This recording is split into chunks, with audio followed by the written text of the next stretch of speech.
अस्सलाम वालेकुम। इस वीडियो में हम डिस्कस करेंगे चैप्टर नंबर 4 कम्युनिकेबल डिजीज़ की एक बड़ी इंपॉर्टेंट डिजीज़ चिकन पॉक्स, जो कि आपको एज अ डॉक्टर भी उसके बारे में पता होना चाहिए। आपका एक्सपीरियंस भी हो चुका होगा लाइफ में कभी ना कभी उससे रिलेटेड।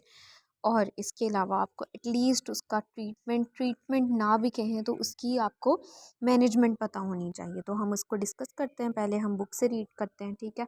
फिर एंड पे मैं आपको नोट्स दिखा दूँगी अगर आपने स्क्रीनशॉट लेना हो। मैंने पार्क से वो नोट्स बनाए थे। और इसके अलावा एट द एंड हम इसका पास पेपर से सिनेरियो भी डिस्कस कर लेंगे इंशाल्लाह, ठीक है। अच्छा, अब देखें चिकन पॉक्स और मीज़ल्स दोनों को ना बच्चे कंफ्यूज कर देते हैं और ऑस्पी में, ठीक है। तो आपको एटलीस्ट पता होना चाहिए कि दोनों के दरमियान डिफरेंस क्या है। इनकी पिक्चर अगर आ जाती है ऑस्पी में तो वो कैसी होगी, ठीक है। अच्छा, देखते हैं चिकन पॉक्स। और एक और बड़ा कॉमनली पूछा जाने वाला सवाल ये है कि वो आपसे एग्जामिनर ना आपसे ये पूछ लेता है कि चिकन पॉक्स का अगर आप एपिडेमियोलॉजिकल ट्रायड ड्रॉ करेंगे तो वो कैसे करेंगे। आपको पता है एपिडेमियोलॉजिकल ट्रायड में 3 चीज़ें आती हैं। ये ट्रायंगल है, इसमें 3 चीज़ें आती हैं। 3 चीज़ों का इंट्रैक्शन होता है। ए फॉर एजेंट, ठीक है, H for host and E for environment. इन 3 चीज़ों का अब आपने, मैं पढ़ाऊँगी, आपने खुद नोटिस करना है कि चिकन पॉक्स का एजेंट क्या है, होस्ट क्या है और इन्वायरमेंट जो है वो कि एपिडेमियोलॉजिकल ट्रायड का सवाल आ जाता है तो आपने क्या क्या लिखना है। अच्छा, सबसे पहले वो ये कहता है कि ये एक वायरल डिजीज़ है। चिकन पॉक्स जो है ना, ये एक वायरल डिजीज़ है, हाईली इन्फेक्शियस डिजीज़ है, ठीक है। इसमें रैशेस वगैरह बन रहे होते हैं। इसके अलावा दूसरी बात जो आपने यहाँ पर देखनी है, ये विंटर सीजन में मोर प्रेवलेंट है और ये इसको याद रखने की ज़रूरत नहीं है, ठीक है। इन्वायरमेंट में क्या है, ओवर क्राउडेड एरियाज़ में ये कॉमन है, एक बात नोट कर लें। दूसरी बात ये कि एजेंट इसका क्या है, वेरिसिला जूस्टर वायरस इसका एजेंट है, ठीक है। अच्छा, इसके अलावा हमारे पास क्या है, एज क्या है, बच्चों के अंदर ज़्यादातर होता है कॉमनली, ठीक है। और अगर एक दफ़ा अटैक इसका हो जाए तो लाइफ लॉन्ग इम्यूनिटी होती है। अगर फॉर एग्ज़ाम्पल आपको बचपन में आप में से किसी को हुआ हो तो अब मोस्ट लाइकली उसको पूरी लाइफ नहीं होगा चिकन पॉक्स, ठीक है। अच्छा, इसके अलावा मेल नरिश्ड जो लोग होते हैं उनके अंदर ये कॉमन है। तो इन एजेंट क्या हो गया, वेरिसिला जोस्टर वायरस हो गया, इन्वायरमेंट में ओवर क्राउडेड एरियाज आ गए और मेल नरिश्ड लोग आ गए, ठीक है। या फिर इन्वायरमेंट में मेल नरिश्ड पीपल या मेल नरिशमेंट आप लिख सकते हैं, ठीक है। ये लैक ऑफ फूड कुछ भी लिख सकते हैं इसके अंदर। और होस्ट इसका क्या होता है, मैन ही होता है यूजुअली। ये आपकी एपिडेमियोलॉजिकल ट्रायड कंप्लीट हो गई। उसके बाद हमारे पास डिटर्मिनेंट्स में मैंने बता दिया प्राइमरी डिटर्मिनेंट्स का क्या, डिटर्मिनेंट्स में आप कॉजेटिव एजेंट कह सकते हो, ठीक है। कॉजेटिव एजेंट हमारे पास वेरिसिला जूस्टर वायरस है और वेरिसिला zoster virus human alpha herpes virus 3 भी कहते हैं हम इसको, ठीक है। ह्यूमन हर्पीज वायरस 3 यूं भी इसको लिखा जाता है, ठीक है। सेकेंडरी डिटर्मिनेंट्स में वही जो इन्वायरमेंट में हमने चीज़ें लिख ली हैं कि पर्सनल हाइजीन का पुअर है, ओवर क्राउडेड एरियाज़ में कोई पर्सन रह रहा है, ठीक है। अच्छा, इसके अलावा पीरियड ऑफ कम्युनिकेबिलिटी क्या होती है, ठीक है। पीरियड ऑफ कम्युनिकेबिलिटी मतलब कब ये डिजीज़ जो है वो पर्सन दूसरे को ट्रांसमिट कर रहा होगा। 2 days from appearance of rash, कि रैश अपीयर होने से 2 दिन पहले से लेकर रैश अपीयर होने के 5 दिन बाद तक वो पर्सन जो है वो कम्युनिकेट कर सकता है या वो डिज़ीज़ की कम्युनिकेबिलिटी रहती है, एक पर्सन से दूसरे पर्सन को होने का चांस रहता है। अब हमने कहा कि रैश के होने से 2 दिन पहले से लेकर रैश के होने के 5 दिन बाद तक, लेकिन वो कौन से चीज़ें हैं, वो कौन से सोर्सेज हैं जिसके ज़रिए से ये ट्रांसमिट हो जाएगा डायरेक्टली। अब मैं एक जिसको चिकन पॉक्स है वो 10 मील दूर बैठा हुआ, ऐसे थोड़ी ना हो जाएगा पीरियड ऑफ कम्युनिकेबिलिटी चाहे चल भी रहा है, ठीक है। उसके लिए ड्रॉपलेट इन्फेक्शन होंगे, ड्रॉपलेट न्यूक्लियाई के अगर वो स्नीज़ करता है, कफ करता है, या ड्रॉपलेट न्यूक्लियाई के ज़रिए से ये हो सकता है, ठीक है। इसके अलावा अगर मदर प्रेग्नेंट है उसको जो है वैसे तो मैंने कहा बच्चों में कॉमन है, इसका मतलब ये है, ये हरगिज़ नहीं है कि ये एडल्ट्स में हो ही नहीं सकता, ठीक है। प्रेग्नेंट मदर को है तो उसमें भी बच्चे के अंदर हो सकता है ट्रांसमिट, तो ट्रांसप्लेसेंटल भी इसकी ट्रांसमिशन होती है, ठीक है। बाकी इन्फेक्टेड पर्सन ही इसका रेजरवायर होता है। हमने बता दिया कि रेस्पिरेटरी ट्रैक से ही ये वायरस एंटर हो रहा होता है क्योंकि ये हमारे पास वायरल है, ठीक है। और आपको पता है जो जितनी भी वायरल चीज़ें होती हैं, वायरसेस होते हैं, वो ज़्यादातर आपके एयरवेज या नोज़ जो है उस एयर पैसेजेस वगैरह से ये गुजर रहा होता है, ठीक है। इसका इंक्यूबेशन पीरियड 14 to 16 days का होता है। अच्छा, अब ये इंक्यूबेशन पीरियड, कम्युनिकेबिलिटी पीरियड, ये क्या होते हैं, इन सबकी सेपरेट डेफिनेशंस है, ठीक है। अब ये यहाँ पे मैं इसको एक्सप्लेन करूँगी तो वीडियो बहुत ज़्यादा एक्सटेंसिव हो जाएगी, इसलिए मैं यहाँ पर इसको नहीं इतना एक्सप्लेन करी। लेकिन इंक्यूबेशन पीरियड बहुत ही कम ही एमसीक्यूज़ में आता है, इतना कॉमनली एससीक्यूज़ में तो ये बिल्कुल भी नहीं आता ना। अच्छा, अब क्लिनिकल फीचर्स पे अगर हम इसके क्लिनिकल फीचर्स पे आ जाए तो सबसे पहले इसकी स्टेज होती है प्री इरप्टिव स्टेज। एक और चीज़ कि इस चैप्टर में से ना एक ही SEQ आना होता है, ठीक है। तो हम ना ये नहीं कह सकते कि हमने इसकी छोटी छोटी डिटेल याद रखनी है। जितना मर्जी पहले रट्टा लगा लें, प्रॉफ से एक रात पहले नहीं पढ़ोगे तो नहीं आएगा, ठीक है। ये तो हमारा अलमिया है, हमारी मेमोरी इतनी सी ही है। अच्छा, प्री इरप्टिव स्टेज इसकी क्या होती है हमारे पास कि इसका ऑनसेट सडन अचानक से हो जाता है, ठीक है। इसमें हल्का फुल्का बुखार हो जाएगा पेशेंट को, उसको वो बैक एक की कंप्लेन वो करेगा, शिवरिंग स्टार्ट हो जाएगी। ये स्टेज सिर्फ 24 घंटों तक रहती है बच्चों के अंदर, और अगर कोई एडल्ट है तो उसके अंदर ये स्टेज 2 से 3 दिन तक रहती है। 2 से 4 दिन कर लो, क्योंकि यहाँ पे 24 है ना, तो 24 आवर्स और 2 to 4 डेज, इस तरह याद रखना आसान होगा। दूसरी स्टेज होती है इरप्टिव स्टेज। नाम से ही जाहिर हो रहा है ना, इरप्शन हो रही है इसमें, रैशेस वगैरह की इरप्शन हो रही होती है इसके अंदर।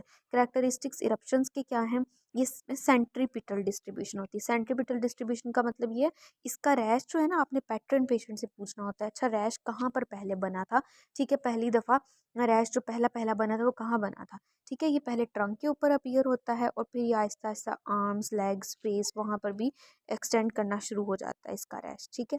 इसके अलावा म्यूकोजल सर्विसेज जो होती हैं, जो आपके माउथ का बक्कल जो म्यूकोजा है, ठीक है, वहाँ पर भी ये इन्वॉल्व होता है। ये एक्जिला को भी अफेक्ट कर सकता है, लेकिन पाम और सोल्स अफेक्ट नहीं होती, ठीक है। पाम और सोल अफेक्ट नहीं होती, याद रखना है ये पेपर में ये बात आपने। इसके अलावा हमारे पास क्या है, डेंसिटी ऑफ इरप्शन डिमिनिशेस सेंट्रीफ्यूगली, कि जैसे ये अपीयर हुआ था कि पहले सेंटर में हुआ था, अब ये पहले सेंटर में ही डिसअपीयर होना शुरू हो जाएगा, फिर आर्म्स, लेग्स वगैरह यहाँ से भी ये डिसअपीयर होना शुरू हो जाएगा। अच्छा, अब ये वाली जो मैंने बात बताई ना, ये बहुत इंपॉर्टेंट है, ये आपकी डायग्नोसिस को पिक करने के लिए बड़ी इंपॉर्टेंट बात है। फिर इसकी एवोल्यूशन क्या है कि रैश जो है ना वो गुजरता है स्टेजेस से, मैक्यूल, पेप्यूल, वेजिकल, स्कैब, ये वाली सारी स्टेजेस आती है। मैं आपको अभी दिखाती हूँ मैक्यूल, पेप्यूल, वेजिकल ये होता क्या है। अच्छा, वेजिकल्स, वेजिकल्स का आपको पता है, छोटे छोटे जैसे आपके दाने दाने से बन गए, लेकिन पानी से भरे हुए दाने हैं, ठीक है, आम जुबान में अगर मैं आपको बताऊँ तो। बाकी मैं पिक्चर्स इनकी आपको दिखाती हूँ, ठीक है। वेजिकल्स जो होते हैं ड्यू ड्रॉप लाइक अपेरेंस होती है उनकी। अगर आपने कभी शबनम के कतरे गिरते हुए देखे हो ना पत्तों के ऊपर, तो वो बिल्कुल बारीक बारीक से होते हैं, ठीक है। और जैसे वेजिकल होता है ना, यानी एक वेजिकल की तरह की उसकी अपीयरेंस होती है। इसके अंदर क्लियर फ्लूइड होगा इस वेजिकल के अंदर, और ये वेजिकल सुपरफिशियल से बने हुए होते हैं, ठीक है।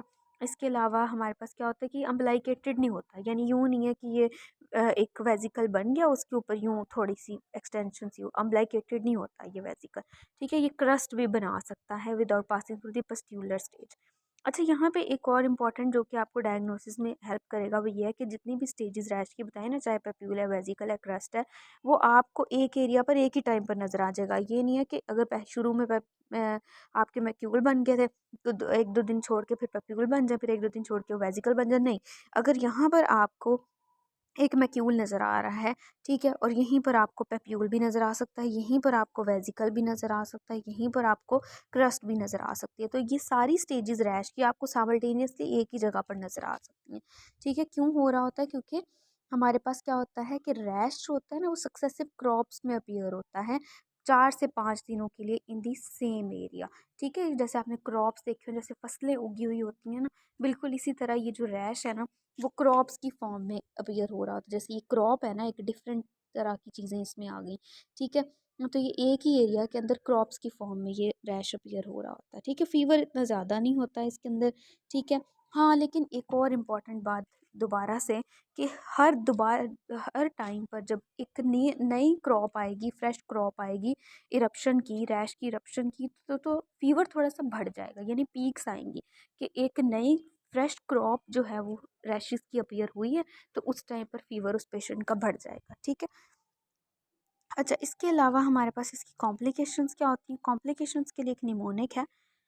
अच्छा, इसकी कॉम्प्लिकेशंस के लिए एक निमोनिक है, मैंने इसको याद किया था चिकन हेप आरिफ से, ठीक है, HEPARF। एच से हेमरेज हो सकता है, ई से एनकेफ्लाइटिस, पी से निमोनिया, ठीक है, ए से एक्यूट सेरिबेलर डिजीज़, आर से रेस सिंड्रोम। रेस सिंड्रोम ये होता है कि अगर कोई भी किसी पेशेंट को कोई वायरल डिजीज़ है ना, और उस टाइम पर उसने सैलिसाइलेट्स ले लिया, जैसे एस्प्रिन ले लिया या कोई और सैलिसाइलेट ले लिया, तो उस पेशेंट के अंदर क्या शुरू हो जाता है, एक तो एनसेफलोपैथी हो जाती है, एक उसकी लीवर की डिजनरेशन वगैरह शुरू हो जाती है, ठीक है। तो ये चीज़ें हैं कि अगर कोई किसी पर्सन को वायरल को फीवर चल रहा है, वायरल डिजीज़ चल रही है, जैसे चिकन पॉक्सिंग है, और उसने साथ एस्पिरिन ले लिया, कोई और सैलिसाइलेट ले लिया, तो उसको ये सिंड्रोम हो सकता है, ठीक है।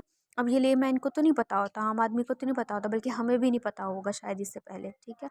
अच्छा, एफ से क्या है, फीटल डेथ भी हो सकती है या बर्थ डिफेक्ट्स भी हो सकते हैं। बर्थ डिफेक्ट्स क्यों होंगे, अगर मदर को वैरिसीला है, ठीक है, ये इसकी कॉम्प्लिकेशन है। बर्थ डिफेक्ट्स में क्या क्या हो सकता है पेशेंट को, माइक्रोसेफली हो सकती है, ठीक है, डेफनेस, कैटरेक्ट यानी आंखों का मसला हो सकता है, कान का हो सकता है, या उसके हेड का साइज छोटा हो सकता है, या फिर उसके लिम्स छोटे हो सकते हैं, एट्रोफाइड लिम्स हो सकते हैं, क्यूटेनियस स्कार्स या खाली उसके ऊपर स्कार्स बने हुए हो सकते हैं। अच्छा, ये एमसीक्यूज ये मैंने पार्ट से निकाले थे ये पॉइंट्स, के जो आपका चिकन पॉक्स या वेरिसिला जोस्टर वायरस है, आई एम सॉरी, ठीक है, ये एक हीट लेबाइल वायरस है। लेबाइल मतलब ससेप्टेबल टू डिस्ट्रक्शन।